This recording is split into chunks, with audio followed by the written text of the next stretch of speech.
I'm just sending all the links out.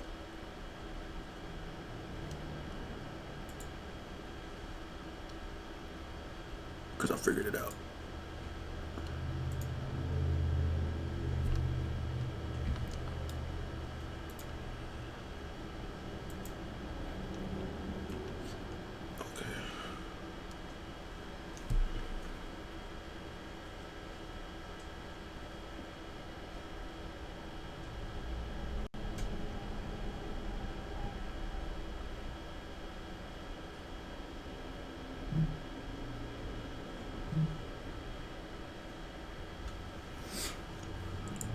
Right.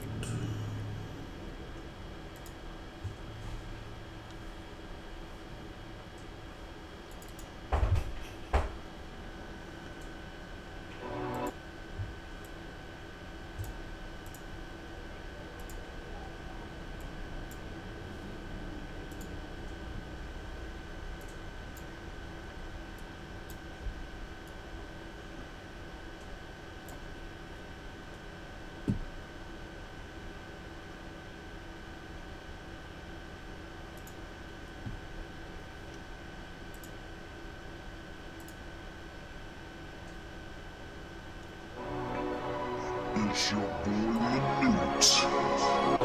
Welcome to the Vendetta Army.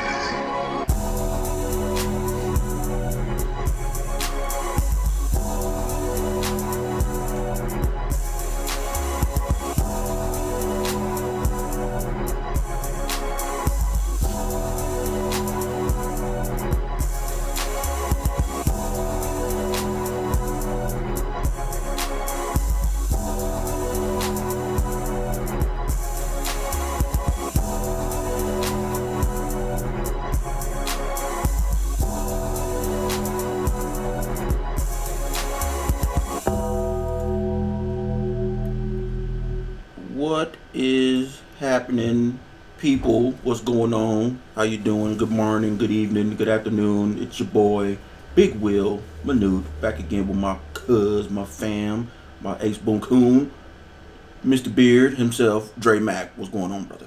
What's going on, everybody? This is, I wasn't there here last week because I was sick. Woke up. Oh man, I felt like crap. So back this week with another Raw Talk Raw review. And you guys already know how we do it. I read the actual card from Bleacher Report, even though Manu found this out last week. Half of them don't proofread what they write. Heck, boy, that was crazy, man. I was reading through that. I was like, what in the heck are they trying to say? Right. It wasn't just me. Somebody in there, somebody is trying to be creative with words, and nobody proofreads the crap that they would write up there. So it's not us. It's them. So I'm gonna just read the card, and then we're just gonna go into our analysis. I'm not gonna read everything that they got everything that they wrote, but just kind of go through the actual card, and then we're gonna discuss the card, what we thought about the actual match, the shenanigans, all of that. Again, on another episode of Raw Talk. Whoop whoop. All right. So last night's Monday Night Raw, September the 9th, 2019, kicked off the road to Clash of the Champions, which was at Madison Square Garden. And I actually like I always like Madison Square Garden's crowd because you never know what you're gonna get. Mm-hmm. Never know what you're gonna get. They always real hostile. Yeah, it's hostile, good or bad, Mm-hmm. but they always seem upbeat for it. And last night was just no different, you know. So you kicked off Monday Night Raw with the contract signing of Seth Rollins and Braun Strowman for the Universal title. The moderator, of course, was my boy, one of my favorite wrestlers of all time, Stone Cold Steve Austin.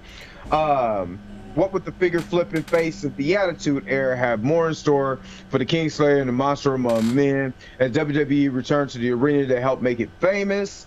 Let's dive into this. So the glass shattered and the fans inside Madison Square Garden erupted with a thunderous ovation as Stone Cold Steve Austin hit the ring to moderate the contract signing between the Universal Champion Seth Rollins and Braun Strowman. Austin took a trip down memory lane, reliving his Survivor Series classic match against Bret the Hitman Hart and his SummerSlam 1998 showdown with The Undertaker.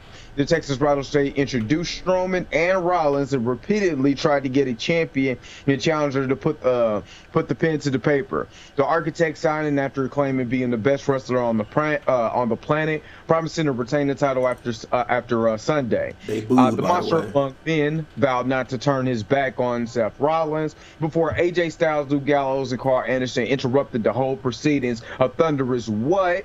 chant greeted Styles, completely disallowing him the opportunity to string together a sentence. A brawl broke out, initiated by Austin. Strowman rolled over Anderson and Gallows while Styles dumped Rollins to the floor. The braggadocious United States champion turned right around into a Stone Cold Stunner. Austin stood tall, another enormous reaction. All right. Now, of course, people, I love Stone Cold Steve Austin.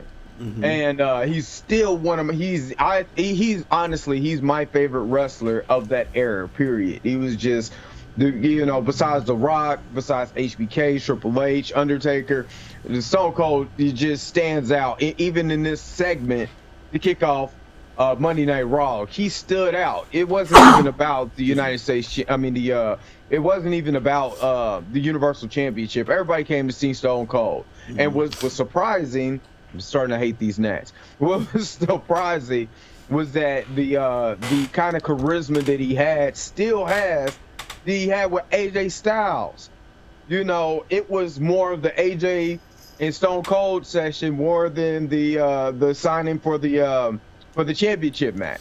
So all in all, I mean, I love it's Stone Cold Steve Austin. I'm never going to down what Stone Cold Steve Austin does. Anytime he's on television, it's gold.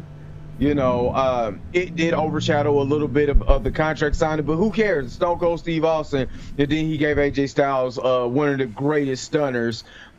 So I was all for it. I think that's AJ's first stunner, ain't it?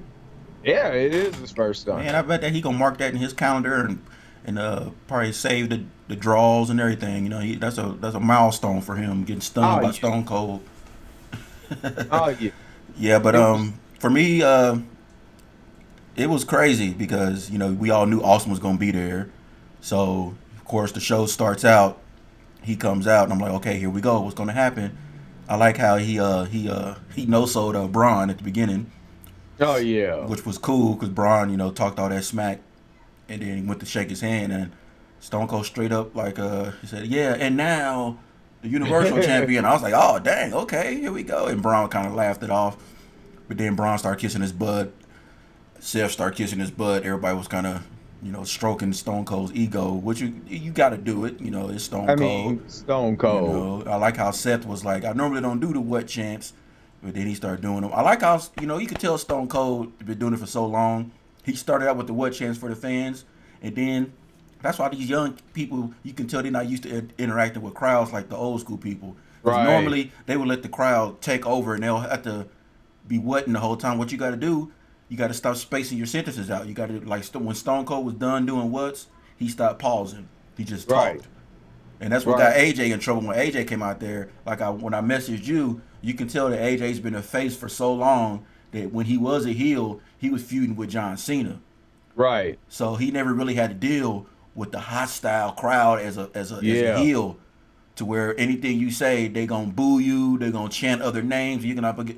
He almost looked like Ronda Rousey out there, and AJ is a veteran. I was like, wow, AJ. Yeah, for a second he sat there, he didn't know what to do. Yeah, you could tell he ain't used to doing it. You could tell he was a face for way too long, and when he was a heel, he was a chicken shit heel.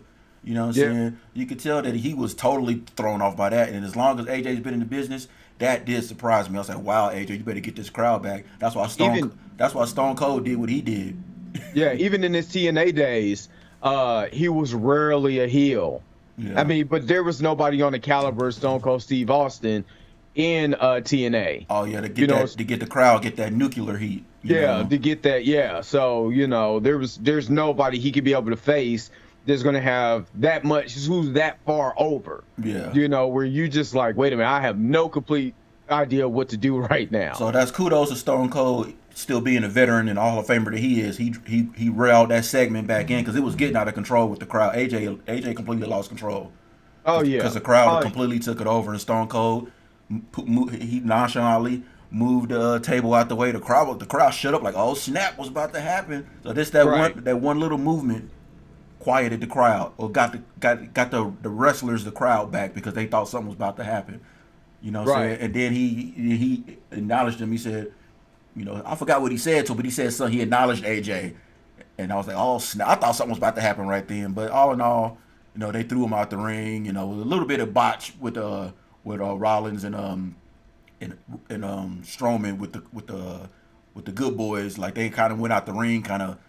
Oh yeah. I don't even know if that was planned. I think they were just like, okay, we gotta do this now, and I don't think they was ready because the clothesline was off. They were soaking it up. They were fans. Yeah. You can literally tell in this segment, Braun Strowman and Seth Rollins forgot that they were wrestlers and became fans. Oh, just like that. Remember, they kept showing it when Undertaker and Roman Reigns tagged up. And Roman Reigns was on the outside of the apron just watching Undertaker. He was marking out like a dang fan while Undertaker was in the ring. Right. For a second, he forgot that, oh, man, I'm in the match with him.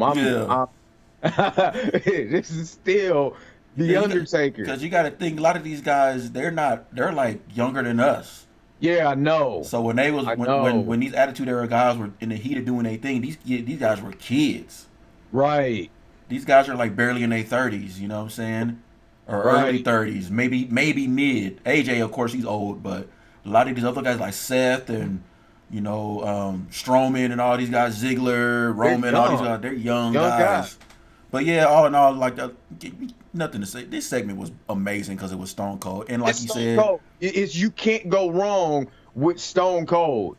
If this was, I love HBK, but HBK never had the charisma that Stone Cold. It's just something about Stone Cold coming out. Mm-hmm. It's like the Undertaker. It's the only two guys that I know that they could walk into it, and The Rock. I mean, not say that, but the only guys who could walk into an arena and the arena completely goes bananas. Yeah. I mean, completely bananas. They hear that glass break and they know it's on. Oh, So I mean, all in all, I like it. Stone Cold did overshadow, like I said, it kind of overshadowed Braun Strowman and Seth Rollins' contract. But again, it was cool because me and you were wrestling fans. We were wrestling fans for a long time, and to see somebody forget that they're a wrestler and become a fan for just a moment was still awesome. Braun did have a good line though. He said, "I'm not going to stab you in the back, Seth.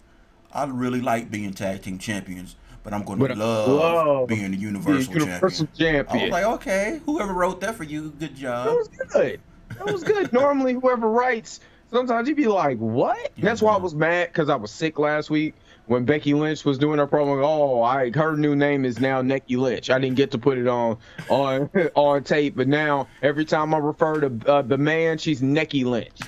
She sucks. But anyway, Yeah. Before we bounce to the next segment, kudos on the best seller in the business, AJ Styles selling that stunner. Good oh job. yeah, yeah, He that was sold. it. He sold. He did. He Man, he's probably been, awesome. he probably been waiting his whole life to sell a stunner like that. You know, it was Hey, almost like The Rock. It was almost like The Rock. but again, people need to take a look. If you're a wrestling fan, take a look. Even though AJ kind of lost the crowd, just look at the way he came back, the way he kept his composure. Yeah. You know what I mean?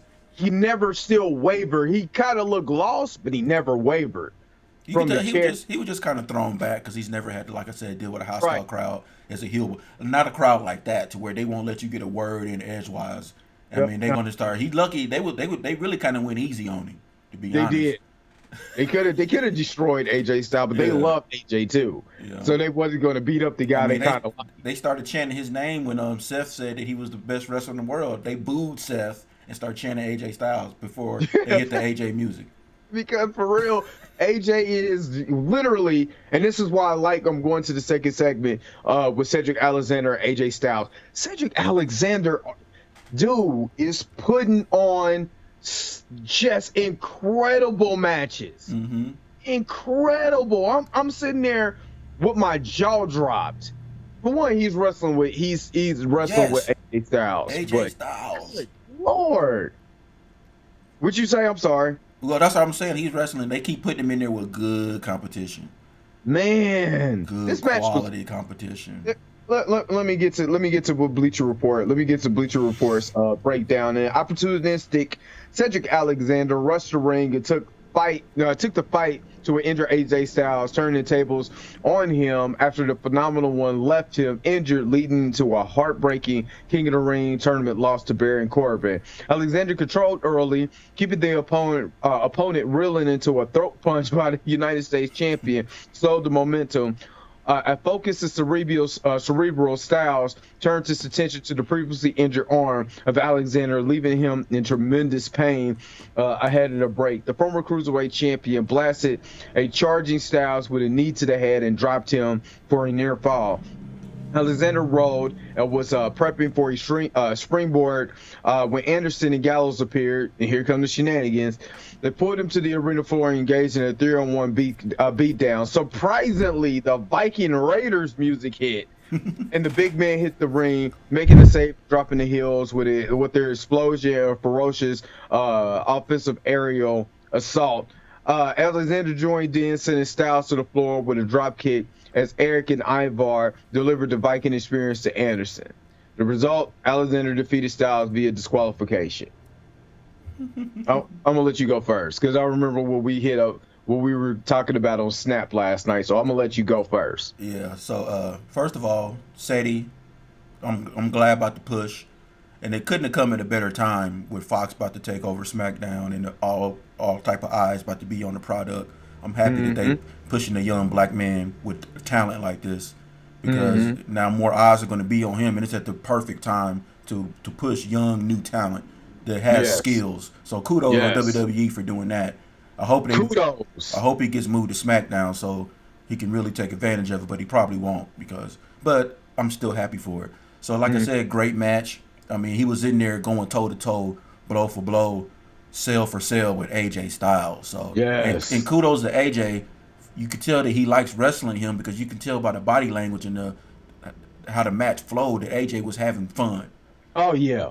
AJ was out there enjoying his job with Cedric Alexander. So hopefully they don't go away from that, which AJ still don't got an opponent yet for Clash of the Champions, but I think he may just have one now. We'll get to that. Yeah, it's going to be Cedric Alexander. We'll get to that later. But they finally brought out the squash men to do something besides squash little newbies. And like I told you on Snap, this just confirms that the good boys are only there. They only there to ride out to the sunset with their boy AJ Styles. Because of all teams, for the Viking experience to come out and basically finally do moves on, they picked them to do it on. They had I'm all a these good other brother. teams that they could have thrown out there.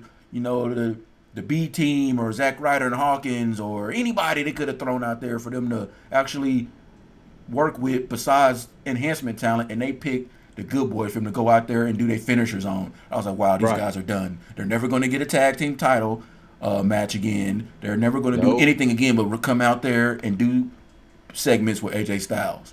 That's it. They are done. They are completely They're- that let it be known to me that they are done. Oh yeah, they're finished. But in the Viking experience, now that I actually pay, because when they wrestle the squash people, I get on my phone or I go get something to eat, or I mean, the first one or two I watched, because I watched them in NXT, so I know what they're about. I know they're an amazing tag team, but they were just pissing me off what they're doing to them. So watching them do what they did to the good, I was like, man, these dudes, they got some, they intense. They got, I mean, they just let them go out there and do what they need to do against regular people, not squashing. And then the Right. crowd would get behind them. The crowd, New York would love them. And one of them did the was it a front flip or off of the turnbuckle onto Yeah. the outside? Yeah. I was like, wait a minute. Oh yeah. he cleared the big one. His little hashtag or little saying that he does. He says it's 305 live. Because Yeah. he's 305 pounds, but he moves like a cruiserweight. So he calls it 30 when he goes into his high aerial. Like sometimes Renee will say it. Here we go, 305 live. First I thought she misquote, but then I realized that that's a little thing that he does because he's even though he's the bigger one, he's the high He's flyer. the more of the group. athletic one. But yeah, Way all in more all, I like the segment. It was good with Seti and AJ, and then It was Viking great. Viking experience coming out there actually doing something. It just sucks that the good boys gonna limp back to Japan. So Right. I mean, it was what I really liked. Again, I'm watching the segment, and one thing I love, for one, a lot more faces need to start doing this. It's always been a heel tactic in WWE when you expose the injury in the way that Cedric Alexander not only sold his injury, but the way that AJ Styles attacked the injury, the slow, methodical, because normally AJ Styles, was starting off wrestling a fast pace, going, move for move with Seti. And then once that injury was exposed and the way he slowed it down, made you get into that is ring psychology. That is how you tell a story. And Cedric, I like Cedric when they first introduced the 205 Live tournament. Well, yeah, it was a 205 Live tournament, and I seen Cedric Alexander because I never liked the first guy that won the I forgot because he's not even in WWE anymore. They released him. Yeah, the first guy who was the 205 champion. Oh, TJP. TJP. I never liked TJP. Yeah. First of all, he's still doing a dab that's like now 30 years old now, feels like it. But I never liked TJP. You didn't like his old video game angle, man? You didn't like his video game angle? With his video game music? That was terrible. First of all, this ain't Street Fighter, and this ain't 1993. If this was 1993, it'd be all right. This ain't 1993, so I didn't care.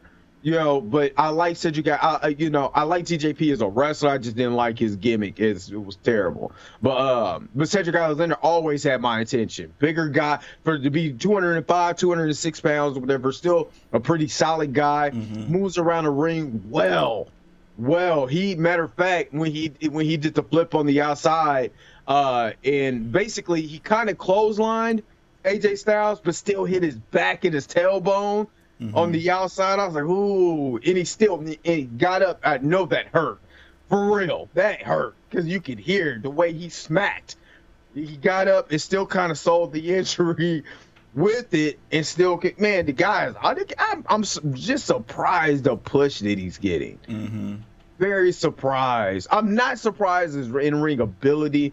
Surprised the push he's getting, man. It's awesome. It's awesome right now. I don't know what to do. I kind of, a little bit, I wish he was kind of the fourth member of the New Day because he still got that Big E haircut. But but all in all, man, and they're not letting him talk. He's not cutting promos like that. He just letting his ability speak for it. Yes. Yes, that's smart. You know who that is? I don't care what that's Heyman. Yeah. That's a Heyman move. Yeah. Even knows his weaknesses. Don't get him on there having him yap. That's not his strong suit. Have Yeah. him get on there, display his talent. That's a Paul Heyman move. I love it. I'm all down for it. Yep. I totally agree. And then the Viking, and again, talking about the Good Brothers, the Viking experience. I mean, hitting the Good Brothers with the Viking experience, them coming out doing, doing their moves against people that you never heard of, like Honky Tonk Man's illegitimate son last week, and the illegitimate son of the 1-2-3 kid. Having them wrestle against actual real wrestlers. People that's on the, they're putting over. The Good Brothers is at this point now where they're putting people over. Making them guys look strong. They made the Viking Raiders look strong. I was surprised when their music hit. I'm not going, what? And then they came out and they showed me something against actual other talent. I'm like, okay. Yeah, because it was totally out of nowhere. It wasn't no part of no storyline. They just I was just like, wow. I don't think they'd have did that if they wasn't in New York. Yeah. That was an MSG move. Right, and it actually fit the whole entire narrative of the show. Yeah. I loved it. The next match, and they've been hyping this for the past couple weeks too. Becky Lynch and Charlotte Flair versus Bayley and Sasha Banks. I was surprised at the order that this came on. I was like, wow, we're getting this already? I was like, okay. And I'm glad we did. So Raw Women's Championship, Raw Women's Champion Becky Lynch and Charlotte Flair put aside their differences to battle the reunited Sasha Banks and SmackDown Women's title holder Bayley in a high-profile tag bout between the original four horsewomen of NXT. Flair and Lynch wasted little time taking the fight right to their opponents and seeking vengeance for the assault they endured a week ago. The Man and the Queen left their rivals reeling heading into the break. Back from the break, Bayley and Banks settled things down and isolated Flair from her partner. The Queen fought back and made the tag to Lynch, but the Man soon fell prey to a similar fate, enduring a concentrated beating at the hands of the heels. An inverted DDT allowed Lynch to create separation. Flair tagged in and fired off on Bayley and Banks. She sent the boss face first to the turnbuckle and dropped her with a neck breaker for the 2.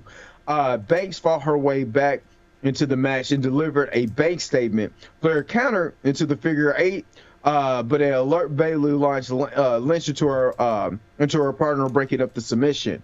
Banks followed Flair with a Matura heading into the break. The heels again isolated Flair, but their control was short-lived as the second-generation competitor tagged Lynch. The Raw brand's top female wrestler unloaded on Bayley and her Clash of the Champion opponent, down in Banks onto the floor. This is a lot.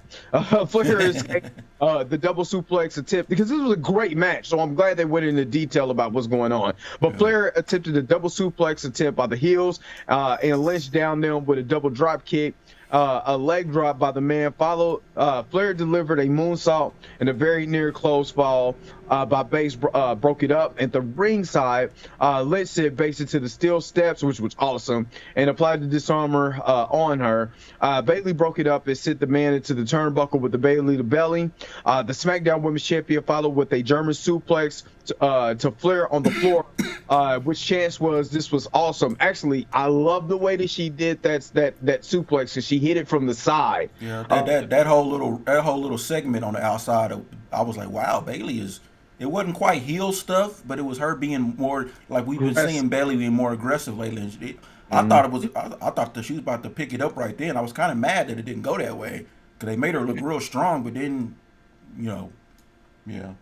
But then Bayley tried for the elbow off the top rope. Flair got her foot up. Banks provided a momentary distraction, and Bayley scored a near fall. The Queen recovered and delivered a natural selection for the pinfall. Lynch and Flair defeated Banks and Bayley. This was awesome. I was engaged throughout the whole match, and I want to say they gave the women 20 minutes to wrestle too. It was like 2 commercial breaks, 3 commercial breaks, something like that. Yeah, it was like, I want to say it was about 3 commercial breaks. Yeah, it went on all the way until a little bit after 9 o'clock. You know what I'm saying? And it came on at about 8:20 or 8:30. So, yeah, they gave them plenty of time. Good match. And you know what?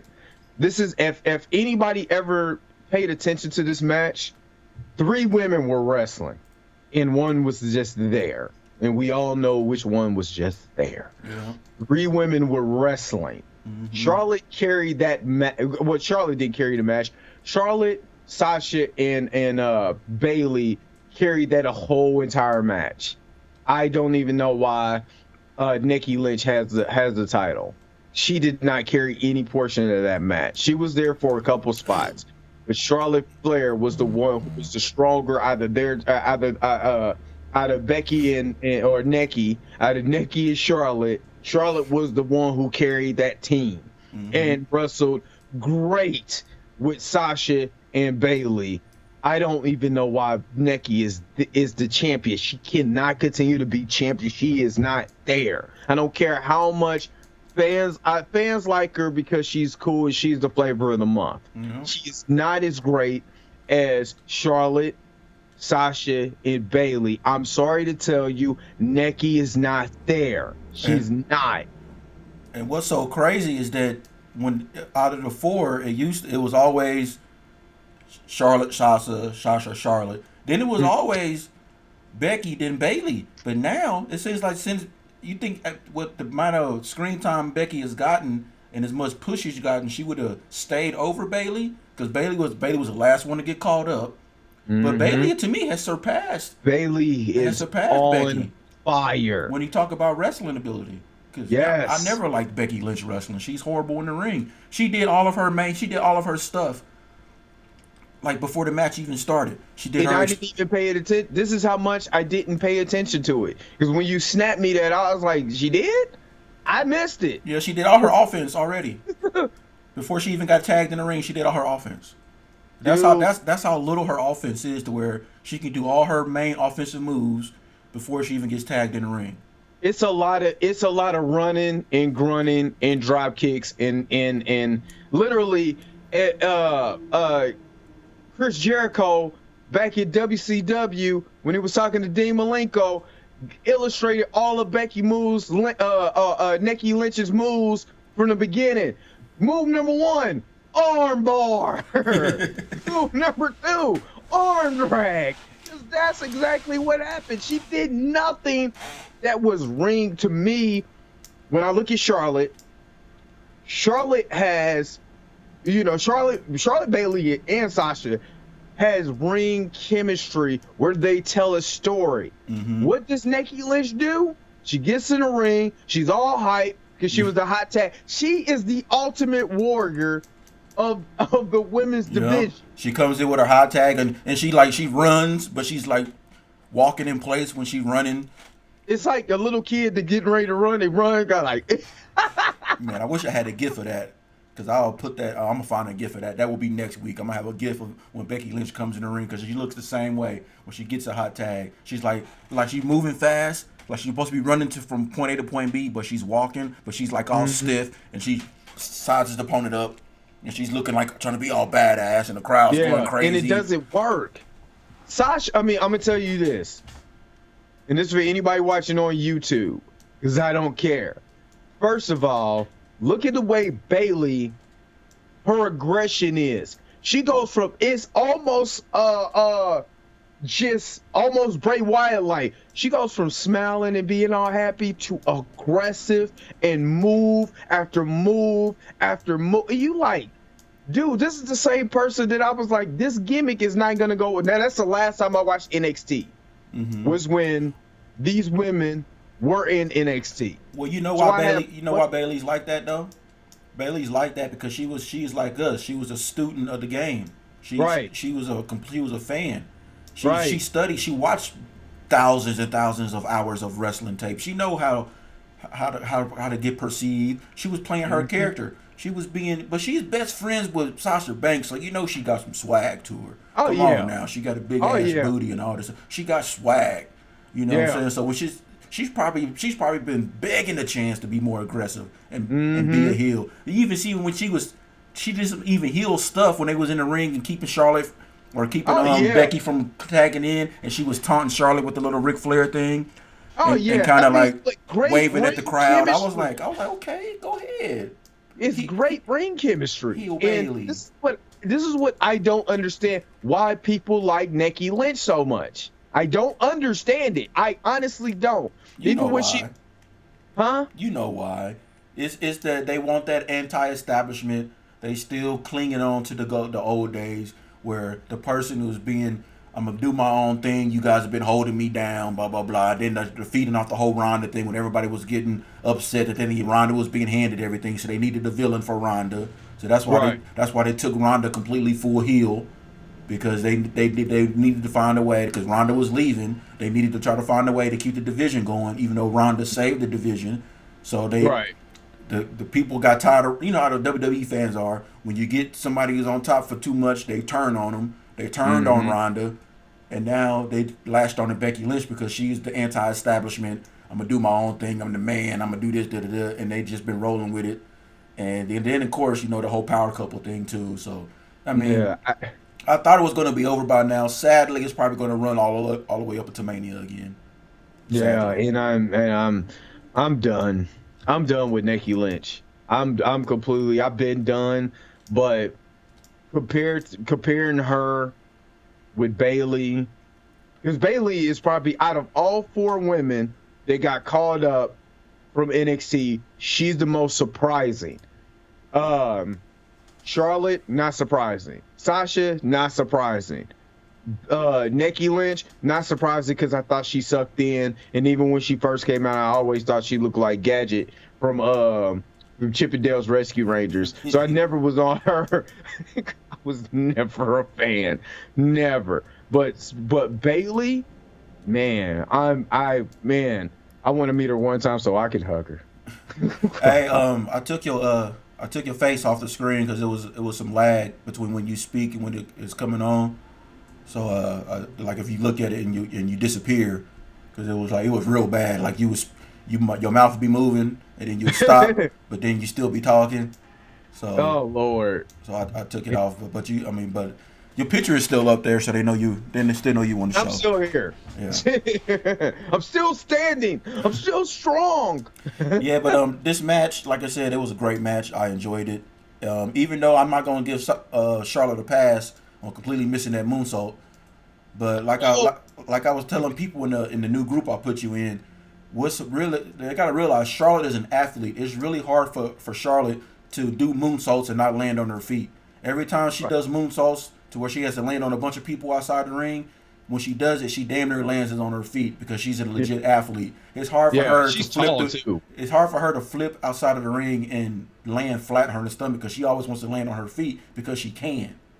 Right. That moonsault, I mean, she damn near missed.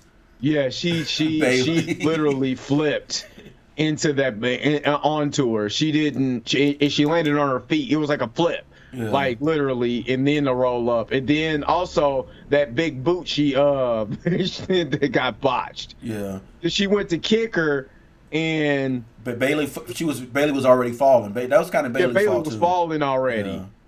So yeah, and then Corey Graves caught it. He was like, I don't know, if she got all of that. But it like she kicked her in the chops. Yeah, he tried to save face a little bit, but yeah. But other than that, you know, but she always her moonsault spots and her boot spots are always, they tend to be botches, not because she does it wrong, because she's too good of an athlete.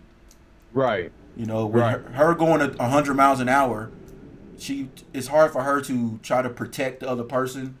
Mm-hmm. And make it, because it makes her mood look bad, because she's trying not to hurt them and trying not to hurt herself, but she's so good of an athlete with her. It's like a pro football player who gets flagged for falling on a quarterback when you want him to stop on a dime when he's going 100 miles an hour. Right. You can't do it if you're a real athlete, because then you'll hurt yourself.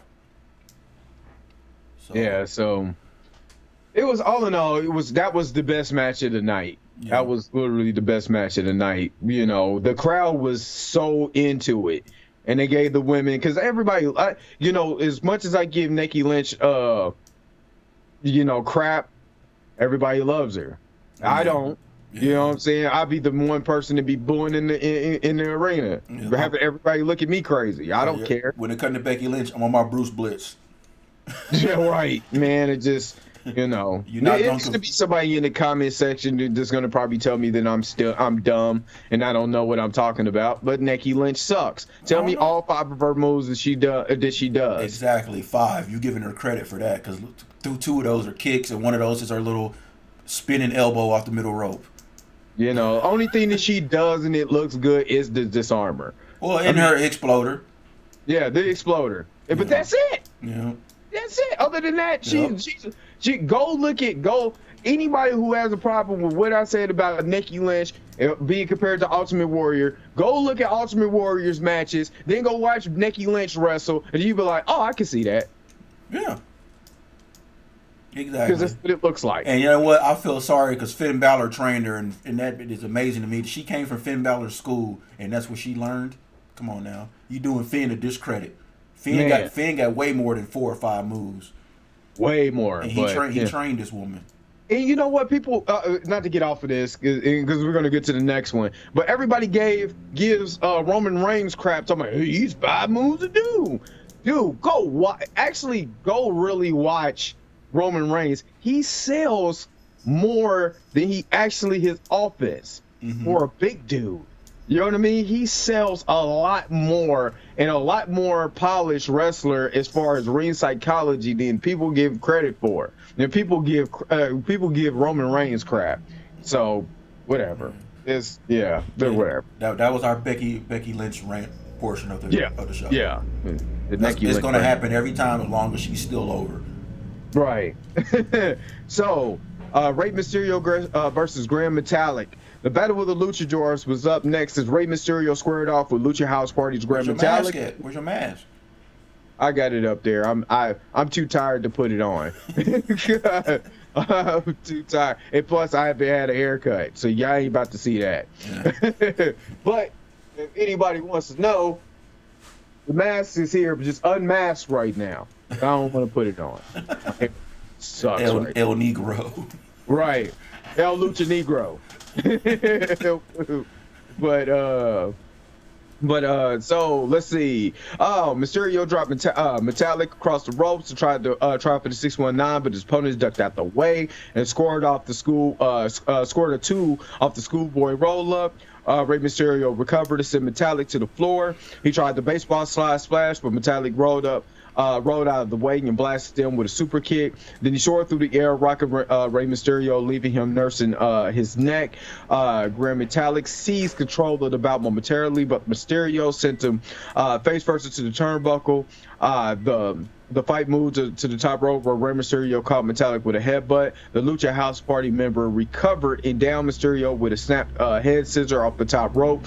Rey Mysterio answered with a sunset flip for the 2. The master of the 619 finished with a trademark move and a big frog splash for the pinfall victory in a hard-fought match. Rey Mysterio defeated Grand Metalik by pinfall. And honestly, this reminded me of WCW. Except for the camera angles, because some of the camera. One thing about luchadors, do not give me a ground up view.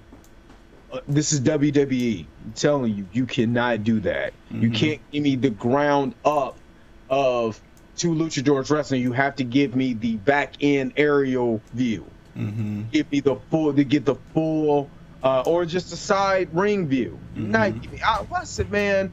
First of all, you're kind of giving away the mystique of luchadors when you give me the ground up look. I know what you're trying to do. They've never done it right though. No, they've never done it right. Ever since they introduced these type of guys into the E, featuring them not just I'm talking about even back in the day. They've never when they had when they had the light heavyweight. Yeah, they've never gotten it right. No, the mystique of that type of wrestling, they've never gotten it right. No, I mean, you know, if you want to look at film on how to be able to film luchadors, I mean, besides WCW and besides golly, not TNA, ECW, go back and just watch Lucha Underground, because that's the perfect way to film it. You got to film them at their pace, not from a ground up level, that side to side while they're bouncing around the ring, doing their flips, doing their thing. I mean, you almost, it's like Well, damn, get a mic and have them call their listen to them call their spots. Yeah. It's besides the actual match was a good throwback, but the camera angle pissed me off so much. It took away from the excitement of having the Grand Metallic and Rey Mysterio do their thing, man. So as much as I liked the match, I kind of hated the way WWE camera angles was filming this. You don't do that. It's you don't do it with nobody else. Why do it there? Yeah, it seems like that the only way a lucha wrestler really looks good in the E is when they're wrestling a non-lucha wrestler. Yeah, that's true. Because when they're wrestling each other and they're both doing lucha stuff, it's so much going on that the E can't keep up with it with the way they film their stuff. Now, when it's just one of them facing a traditional wrestler, yeah, they can do it because it's just one-sided doing it. So you can still do the other angles of the traditional wrestler. Plus, then you get to the lucha wrestler, you're going back and forth. The angles look good. But when it's both of them and it's all that craziness going on, all the flipping on the rope, sometimes they missed the person flipping the rope. You know, they're trying to put the camera on. No, just pan it out so we can see them both do their thing. You don't got to center on one person. Right. Because there's too much going on. The cameraman is lost. Because I know they're trying to get that cinematics type of filming for this, because, of course, this is going to go on the archives and this is going to be on this, that, and the other. And they're trying to do all these different camera angles, man. It just doesn't work. WWE when you have two traditional luchadors, man, it just does not work. You have to pan that thing out and let them do their thing. This is one thing that I liked about New Japan Wrestling, because especially Ricochet when he was in New Japan and other people, when you have those type of guys doing the flips and all of this stuff, and the way that they film and they pan out is reminds me of what wrestling. One thing that WWE gets wrong sometimes is that I know it's entertainment, but it's also wrestling. It's also an art form to that. And what made wrestling so good is that you didn't see all the spots. Yeah. You didn't see, you had.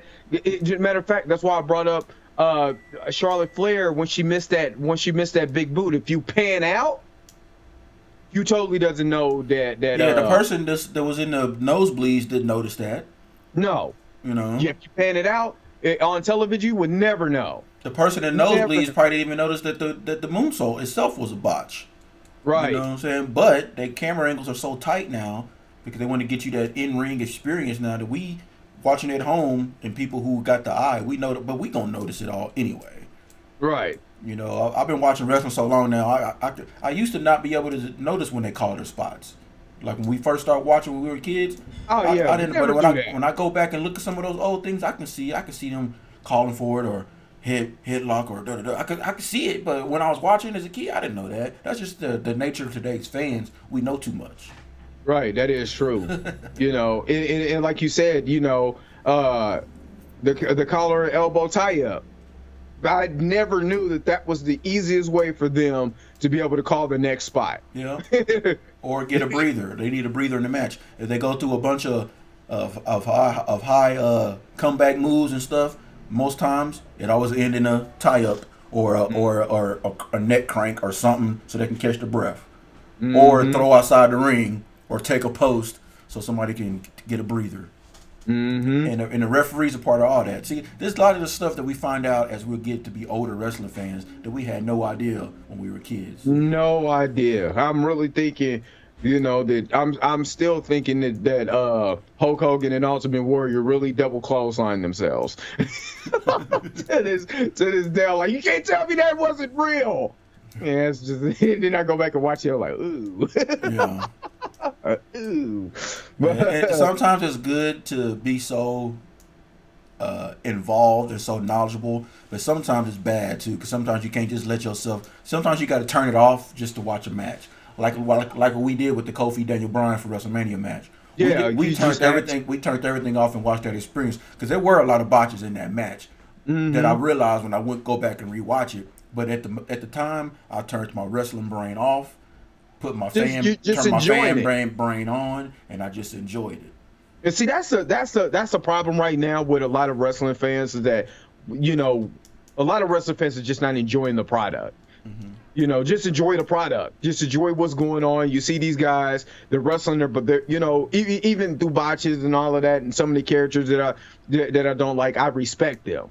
I respect them. I respect them a lot because there's a lot of things that they're doing and stuff like that. That, you know, I went down to XWE that's in Raytown. That's a which I wish they would have had it when I was a little younger, because I probably would have signed up to teach you how to wrestle and teach you how to take bumps. And, you know, they actually put on matches and stuff like that free for the community and things like that. So I respect the hell out of these guys. You know what I'm saying? And as somebody who comes in and says, you don't know what you're talking about. Well, hell, I got 27 years of wrestling experience now, because that's how long I've been watching the product. Yeah. You know, I can tell when a guy, you know, how we could tell a guy getting caught up in the promo, and how we could tell that, you know, Braun Strowman and Seth Rollins became fans for just a moment, you know what I'm saying, to enjoy their life. This is my life. You know what's crazy? Like, we can't physically do it now, but we can run a promotion right now. Oh, yeah. Oh, yeah. Yeah, writing and everything. Yeah, we could run a promotion right now. We can't go out there and be performers, but we could. Yeah, I'm not taking a bump for nobody. Yeah, exactly. I'm not doing it. Oh, no. Oh, let's get to the King of the Ring tournament. Actually, because I've been calling this. I think I called King Corbin. We both did. When we both realized the whole Harley Race angle. Yeah. So Ricochet and Baron Corbin and Samoa Joe battled in a triple threat match, which at the time I didn't like the whole thing that happened last week, but I enjoyed the outcome of the match. So let me just say that. I enjoyed the actual match itself. This all of this was really good. Ricochet started hot, delivering a shooting star press to a prone Corbin. He followed his dive to both Joe and the Lone Wolf heading into the commercial break. Back from the timeout, Corbin set Ricochet face first into the steel post, momentarily eliminating him from the proceedings. It was his determinant, though, as Joe seized control of the match. The Samoa submission machine dominated with his punishing, almost oppressive offensive onslaught. Joe continued to set the pace, dropping Ricochet with a snap power slam for the two. The big boot to the face by the one and only earned him some breathing space, and unfortunately he was unable to follow it up, falling prey to a deep six by Corbin. Joe broke it up by the pin. Late in the match, Joe dominated with the Coquina clutch. But Ricochet fought back and delivered the 630, which is still awesome. Also, an alert Corbin appeared and launched the babyface into the first row and rolled into the That was good heel shit right there. Yes. That was old school. That was good heel shit right there. That was old school. Where he pinned Joe to advance to the finals of the tournament. Corbin defeated Joe and Ricochet. Man, that was some old. That was old school. Man, I love it when it's that old school. I mean, the babyface excites the crowd, does his finishing maneuver. He got to win. The heel comes in. Because it's a triple threat match, you know what I'm saying? It's Teddy Long special, you know what I'm saying? Yes! He comes in, you forget, there's somebody else in this match. He comes in, throws him in the crowd, and comes in and gets the win after not doing nothing. For real, honestly, let's take a time right now to give Baron Corbin his props. Oh, yeah. Because Baron Corbin, this is, again, Cedric Alexander, Baron Corbin, Ricochet. These guys have been getting pushed. Pushed. Oh, again, I have a feeling why, because we already know three guys is going to be leaving here soon. The Good Brothers and AJ Styles.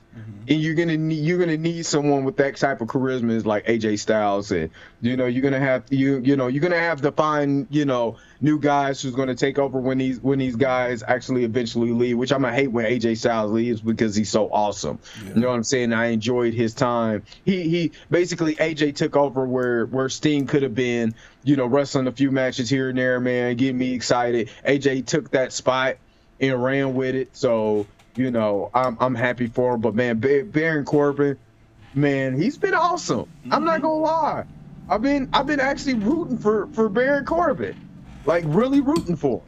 Oh yeah, man, he's doing classic heel stuff. The crowd hates him. So he got nuclear heat. Mm-hmm. I mean, that's what you're supposed to do as a heel. They supposed to hate your guts.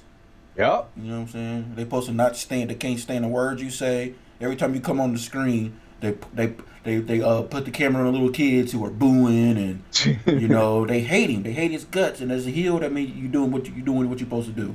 Right. You get that reaction. And compared to even when he had hair, this is the most comfortable he's been in his character. Mm-hmm. Just the most comfortable he's been in his character, and he's right now he's on fire. But you ain't gonna like my next statement. I am hearing rumblings that Elias is supposed to win the King of the Ring tournament. Why? I do not need Macho Man's illegitimate son to win this tournament. Give it to Baron Corbin. I don't. Nah. Don't even want to say it. Yeah. But why? Yeah. But yeah, like you said, man, great match. Love the ending, the finish. It's not too often we get the match is complete. You got a good match and a good finish. That don't happen too often. And honestly, they made they still kept all three men strong. Mm-hmm. Nobody looked weak. Yeah. They protected Ricochet. Ricochet didn't take the L. No, I mean, and Samoa Joe Samoa Joe now the another gatekeeper. Exactly. I was just about to say that. I say Samoa Joe, he took the L, but he always takes L's. He's the new Bray Wyatt. So I mean, right. I mean, but he's happy.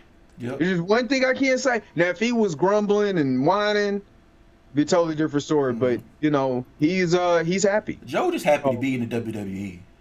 I think that's what it is, and he loves it. He loves it. He don't even care if he's losing or winning now. Because he always wanted to be there. So, but he had his success, went elsewhere, made a name for himself. But he always wanted to be in the E. So now that he's finally in the E, people say he was in NXT too long. He didn't care. He was in the E. Now he's finally main roster. He's only had one title. He's never had a major title run. He's taking L's. He don't care. He's in the E. Right. He don't care. Happy. He's making a bunch of money, and he's not a young spring chicken anymore. He's making money, and he's doing what he loves, and he's around all of his friends. Because all these indie guys that travel the country together, they are a tight-knit group, and they're all in the E. They're all living their dream because they're all there together.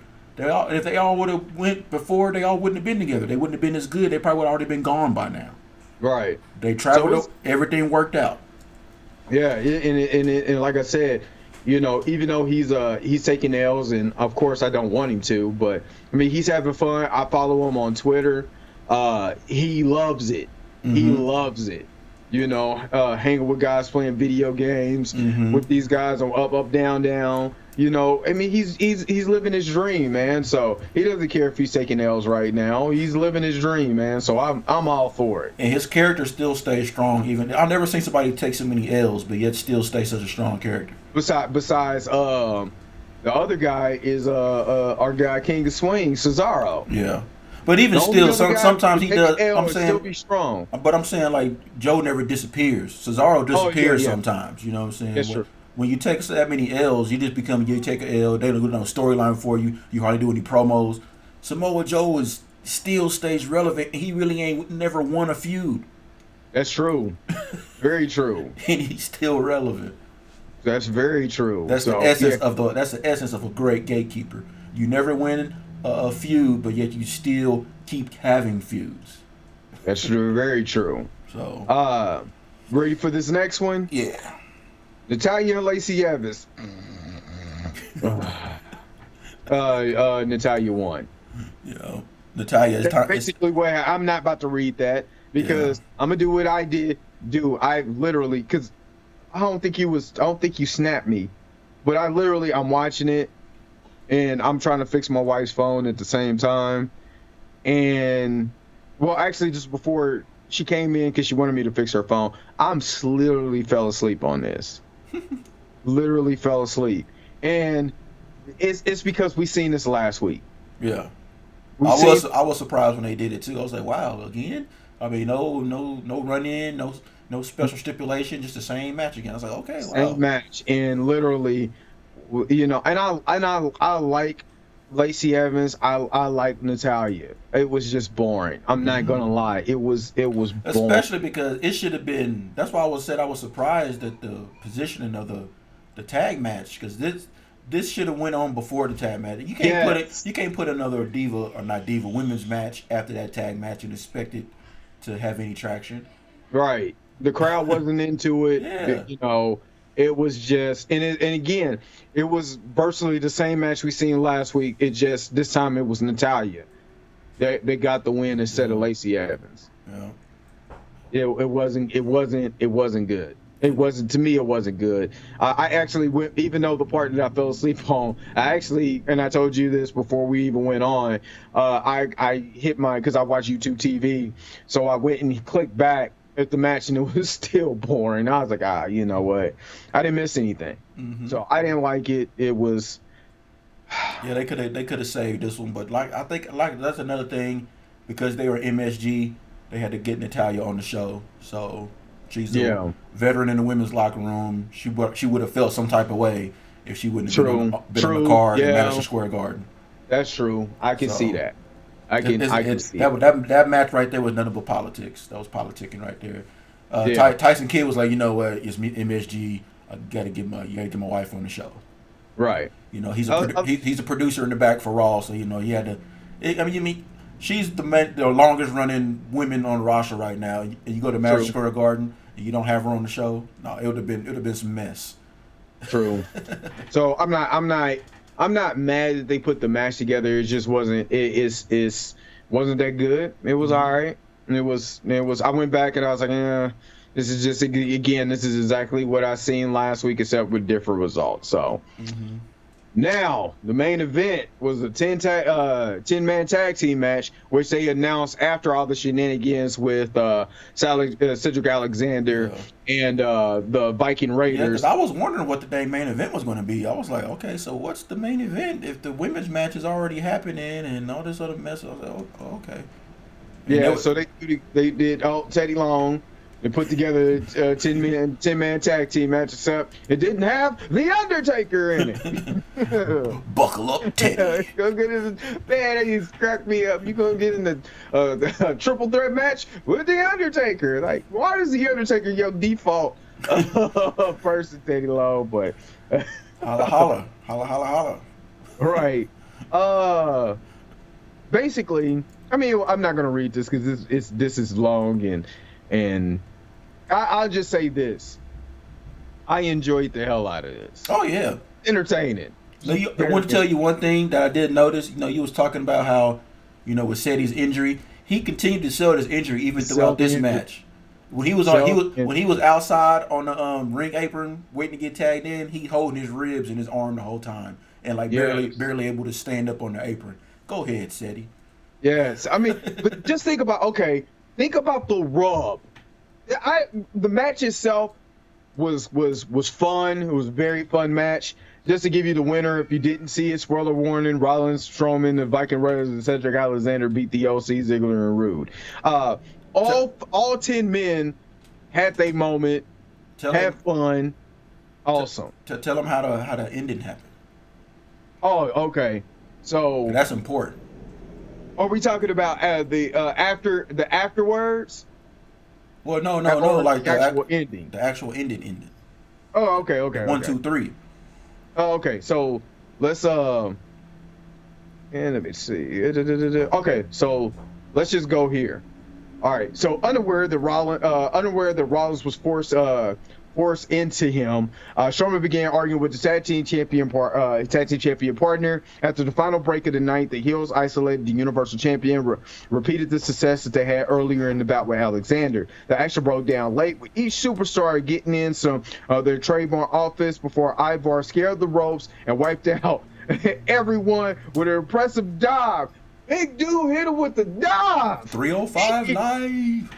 Man, back inside, Alexander caught Styles with the lumberjack to score a clean win over the Phenomenal One and set itself up with an eventual Universal Championship match. Stone Cold Steve Austin hit the ring and celebrated with the victors to close out the show.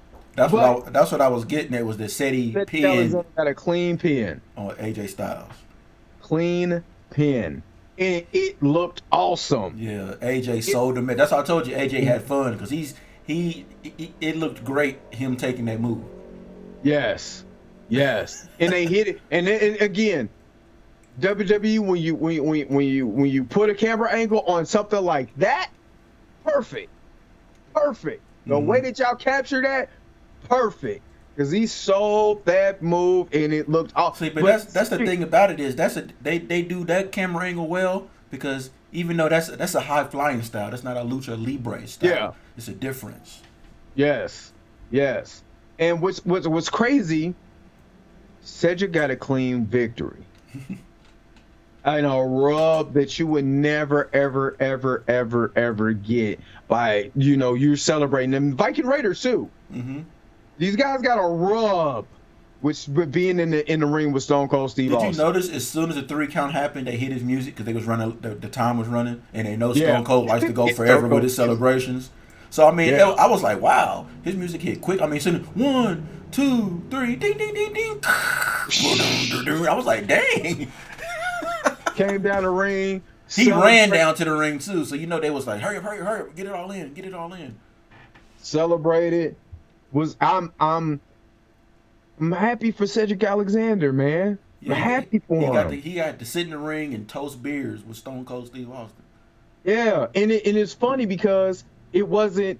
I was honestly when Braun Strowman ran into. I think Seth Rollins ran into Braun Strowman, and they start arguing. I'm thinking this is the shenanigans that's getting ready to happen between them two. Mm-hmm. That's going to set up a match. Put more flavor on this match between Braun Strowman and Seth Rollins. I wasn't even expecting Cedric Alexander to get a clean victory off of that. That was the shock. That's only thing bad I have to say about this show, because it was in Madison Square Garden. It kind of took away from it being the go home show for a pay-per-view, because it didn't really set up. You didn't really get any. Normally you get some meat going into a pay-per-view. I mean, Braun Strowman and Seth Rollins didn't have any, like you said, they didn't have no heat with each other. They didn't, nothing really happened. They were like, oh man, the pay-per-view's coming up this weekend. It was all about MSG and Stone Cold, which I enjoy as a fan. But I was like, man. And then SmackDown's going to be the same way, because SmackDown normally they're in the same town, or they going right back to MSG. Right back, and this time it's the Undertaker. Yeah. So I mean, I enjoyed the show. It was a great show. Once again, Raw is holding weight of giving us more wrestling than talking. Mm-hmm. So giving us good you know what? If I had to give it a thumbs up, a thumbs down, I give this a thumb up. And it's not because of Stone Cold, but the wrestling. Besides the only match I wasn't into was the Natalya Lacey Evans match. Mm-hmm. Other than that, every match on the card gave me something where I'm like, man, this is good. This is wrestling. This is good. Well, the angles took away from the Grey Metallic and Rey Mysterio match, but it's still Rey Mysterio. It's still lucha. And it gave me a WCW feel for a while. So only other thing I didn't like is my boy wasn't on the show. Miz wasn't on the show, so hopefully he'll probably be on SmackDown. Yeah, more likely. That's where you need to be anyway. But to get my Miz. But other than that, man, I thoroughly enjoyed the show, man. I thoroughly enjoyed it. Looking forward to the pay-per-view. Got to make sure I repay for my network, because I let it lapse. Mm-hmm. Got to make sure I pay for that, because my son will kill me if I don't got the network. If the network's not paid for. He was over here. He was over here this weekend. He said, "Dad, the network's down." I was like, "Yeah, I know. It'll be back on by Sunday. Don't worry." Well, yeah, I gotta. I started another job this weekend, so I won't be able to watch it. Because I'm working my off days at another overnight job, so I can make some extra money. Yeah. So it's gonna suck, because I'm not gonna be able to watch it, because you can't have your phone or anything at this job. So it's stupid. So yeah, but all in all, man, I thought I thoroughly enjoyed the show. It was a great show. Sorry, like I said, the one match, but so they delivered, man. And like, of course, Stone Cold, man. I mean, I mean, everybody that got to toast with him, you could tell that they was just They were in heaven. yeah. They were in complete heaven, which was cool, is because after the show went off, they actually had Stone Cold, of course. If you ever been to a live show, you ever been to Raw or SmackDown, they have, one of the main event guys come out and thank you guys for coming out. It was Stone Cold. And so Stone Cold brings up AJ Styles back after the match is over, after the TV cameras went off, because then I started watching the Stone Cold show. So they had AJ Styles come back in the ring, and he was like, I've been telling you, you're a hell of a performer, this, that, and the other. I'm offering you a beer. And then so they start AJ Styles, do you want me to have a beer with Stone Cold Steve Austin? Crowd go bananas. Yes, yes. Because we all know what's going to happen. Oh, yeah. And so he's in there. He was like, is the beer good? And then Stone Cold's face, because it's a Broken Skull beer. Yeah. It is. Stone Cold's face was priceless, because looking like, damn well it's good. So he goes in, you want me to have a beer? Yeah. So he goes in, starts chugging beers with Stone Cold. Stone Cold hits him again with a stunner. Beer starts splashing everywhere out of his mouth. Was awesome. It was awesome. What was that? What was that on? That was on. Matter of fact, if you go to WWE's Facebook page, it was on WWE's Facebook page. Okay. It was the exclusive, and it was on their Twitter and Facebook too. It was all over there, man. The crowd went bananas. Yeah. Crowd went completely bananas for it too. So, like I said, it was good. It's Madison Square Garden. They didn't have somebody like Hulk Hogan out there or whatever. Some really super old fart. They just had one old fart, and they grew into the greatest old farts of all time. Yeah. My man, Code. So. and that's what AJ called him. You old fart. I was like, wow, that was cringy right there. It was funny. I'm not gonna lie, because I think they called Anderson the Gallo. Yeah, Anderson was like, he called him a fart. Yeah. Awesome stuff. But yeah, if I gotta give it, I give this one a thumbs up. It was good. Didn't set anything up for Clash of the Champions except for Cedric Alexander and AJ Styles. And Cedric Alexander might actually get the title. You think so? Think about that. I think he's going. I'm thinking we're winding. I don't know when AJ is leaving, but it just seemed like it's winding down. Yeah, I mean, I don't know. But I want to thank you guys for tuning in for another episode of Raw Talk.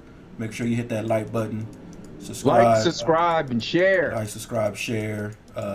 Comment section down below. Make sure you follow on our social media. Mine's down there, Minute Brewer, Minute 316. Follow everything Dre Mac Podcast, Dre Mac Show, Dre Mac 99.